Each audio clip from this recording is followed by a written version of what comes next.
Olá, alunos do nono ano, aqui é a professora Karina de Geografia. Estou passando para gravar essa videoaula para vocês. Espero que vocês estejam bem, estejam em segurança, estejam entendendo também a matéria. Se vocês também não estiverem entendendo, é só entrar em contato na plataforma, nos nossos dias e horários, que eu estarei disponível para sanar as dúvidas de vocês.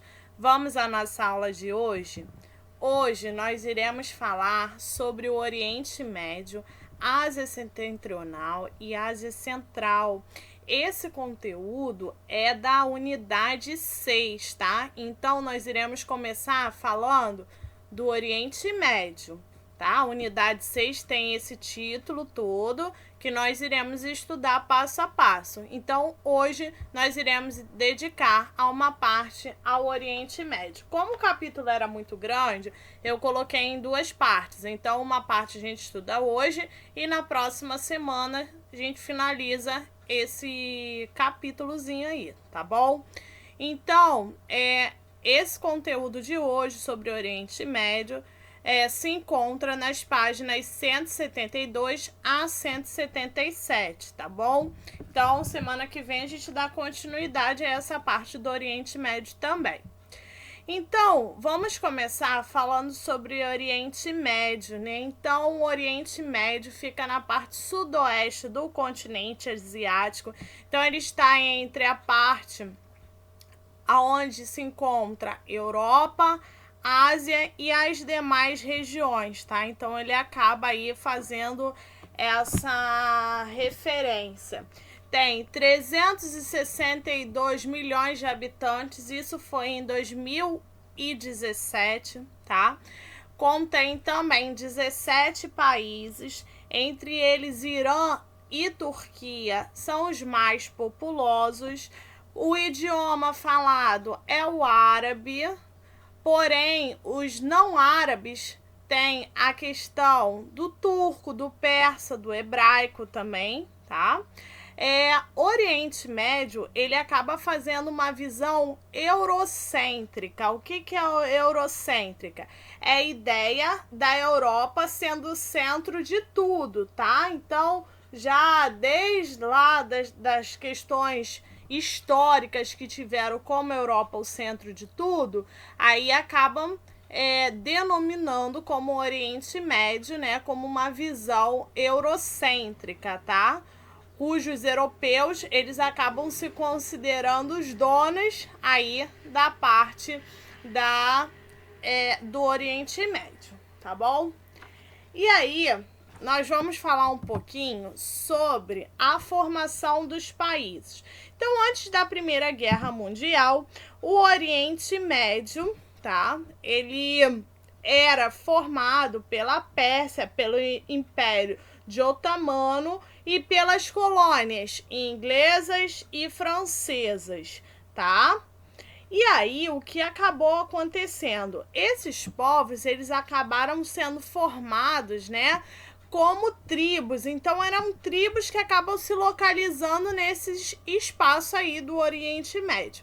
Então, com o fim do Império, né, em 1922, o que acabou acontecendo? O Reino Unido e a França, eles começaram a dominar e colonizar a região. E o que eles estavam também, eles quiseram impor? Eles quiseram impor novas culturas, né? Já que eles eram os donos, né? Os possíveis donos, eles queriam impor novas culturas, novas organizações sociais, né? E foi assim que começou a surgir a parte da Turquia, a parte do Chipre, o Iraque, o Catar, o Kuwait e Bahrein, tá?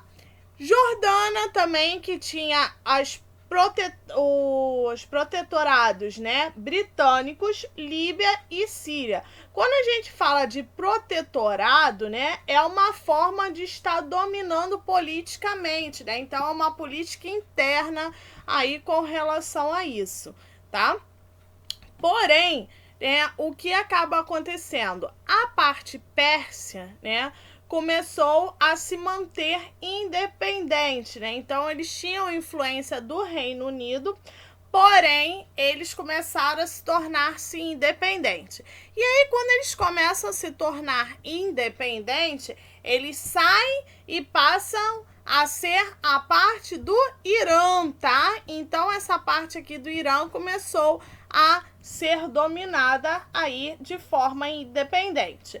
Além disso, também vocês tinham o Afeganistão, que era independente do Reino Unido, tinha a parte da Arábia Saudita, que em 1932 também sofreu aí essa independência, porém, eles tinham forte influência britânica, tá?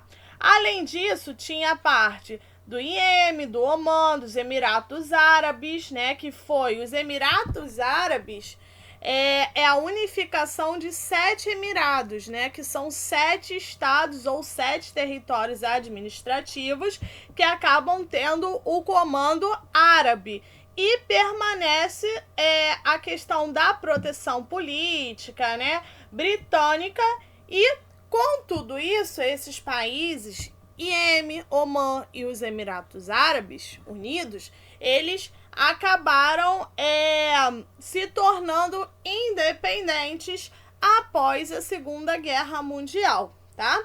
Israel, ele foi criado em 1947 com a ONU, tá? A Organização das Nações Unidas, tá bom? E aí a gente começa a falar a questão da base econômica do Oriente Médio. Então, o Oriente Médio, ele tem como base econômica a questão da extração do petróleo, tá? Possui maiores reservas, são os maiores produtores também.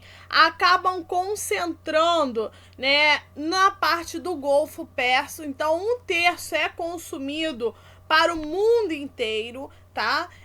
Os seus maiores exportadores são Estados Unidos, União Europeia, os países da própria Ásia também. E eles acabam transportando oleoduto e os navios petroleiros, que acabam abastecendo tanto o Golfo Pérsico quanto o Mar Mediterrâneo, tá?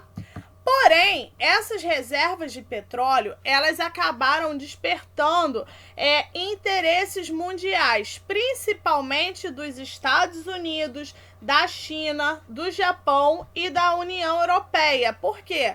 Nós sabemos que o petróleo é uma das fontes de matéria onde você consegue pegar e transformá-lo com grande eficiência para diversas coisas. Então, ele acaba sendo um dos recursos mais cobiçados, né? Um dos fenômenos de grandes guerras é a questão do petróleo. Então, ele desperta muito interesse com relação à parte mundial, né? Principalmente dos Estados Unidos, China, Japão e a União Europeia. E essas disputas, elas acabam sendo através de guerras, né? Que os Estados Unidos, ele quer controlar as jazidas, né, de petróleo. Então, ele por si, ele colocou uma base naval e militar para fazer o patrulhamento, né, e ver as rotas marítimas, tá? Então, ele começou aí a organizar essa função.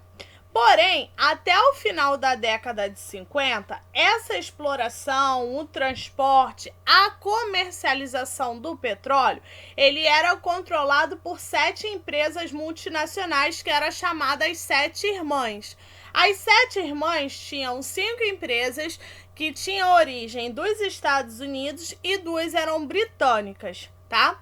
E com tudo isso, com o passar do tempo, eles acabaram observando, né, essa disputa e aumentando cada vez mais. E foi quando foi criado, né, a criação dos países exportadores de petróleo, que é a OPEP, né, que é a organização aí desses países que são exportadores. Ou seja, em 1960 foi criada a OPEP, né, que tinha como objetivo, né, controlar o transporte e a comercialização, e isso fez com que as 7 irmãs se limitassem com relação a isso, né? Então, A OPEP, ela limitou a produção, o aumento de petróleo, né? E esses interesses começaram a ser ameaçados. E isso acabou refletindo tanto na economia, quanto na parte do combustível, quanto na matéria-prima e também na parte de fonte de energia, tá bom?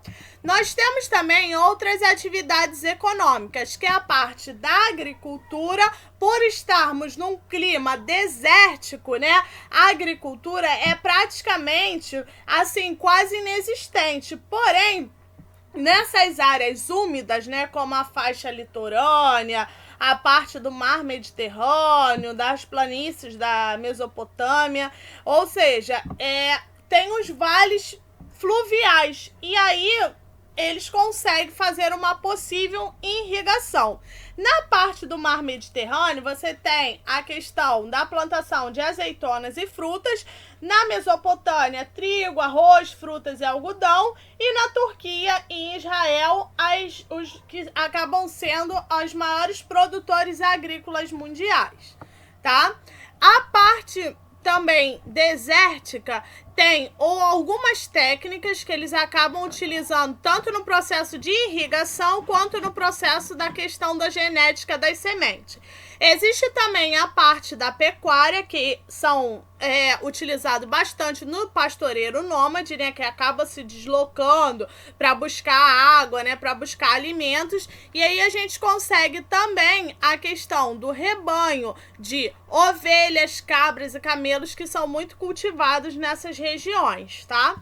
As atividades industriais, elas ocorrem principalmente na parte de Israel e da Turquia. A Turquia, indústria química, mecânica e automobilística, e Israel, indústrias de equipamentos eletrônicos, alimentos, telecomunicação, né, equipamentos agrícolas, entre outros, tá? Existe também a parte do turismo, que acaba se concentrando no Golfo Pérsico, nos Emirados Árabes, que é onde você tem as praias, as ilhas artificiais, é onde você também encontra Dubai, né, que são uma dos pontos turísticos bem desenvolvidos e onde as pessoas muito acabam querendo conhecer, tá?